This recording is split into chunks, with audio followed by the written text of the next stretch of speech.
Lord, tanggalin mo sa akin ang pag-aalala. Panginoon, salamat sa mga ibinibigay mo sa amin araw-araw. Salamat sa pag-aalaga mo sa amin, sa lagi mong pagtulong sa amin, sa lagi mong pagsuporta sa amin. Lord, inaamin po namin sa inyo na madalas po sa panahon ngayon ng aming pag-aalala sa mga problemadong sitwasyon namin, Panginoon. Inaamin po namin, Panginoon, na may mga pagkakataon na nalilimutan po namin ang inyong presensya sa aming mga buhay, na nagpapatalo kami sa aming problema ngayon.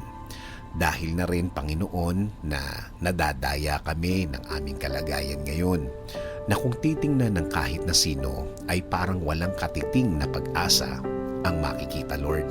Ang pag-aalalang ito ay dahilan din ng pag-aalala ng aming mga mahal sa buhay.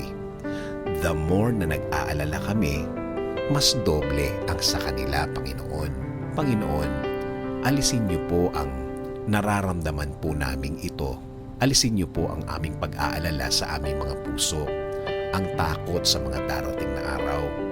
Panginoon, turuan niyo kaming bumalik sa pagtitiwala sa inyo, dahil alam namin na ang sino mang magtitiwala sa inyo ay hinding-hindi mabibigo.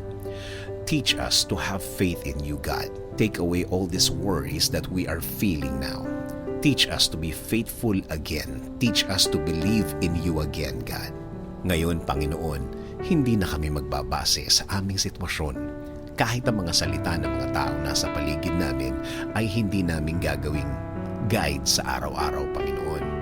Babalik kami sa paniniwalang ikaw ang bahala sa lahat, basta kumapit lang sa faith namin sa inyo. Ipagkakatiwala po namin ang aming ngayon, ang aming bukas, at ang aming future, Lord.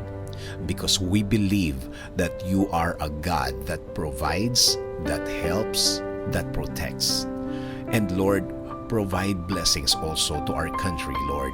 Alisin niyo rin po ang pag-aalala sa aking mga kababayan dahil sa problema at sa pandemya na nasa aming bayan ngayon. Ilagay niyo kami palagi, Panginoon, sa inyong pagmamahal at proteksyon. Alisin niyo ang aming kaba sa problemadong panahon, Panginoon, at patuloy niyo pong ibigay ang mga pagkakataon na makakatulong sa amin. Salamat, salamat, Panginoon, dahil alam namin na ang lahat ng aming dasal ay pinakikinggan niyo po. This is our prayer. In Jesus' name, Amen.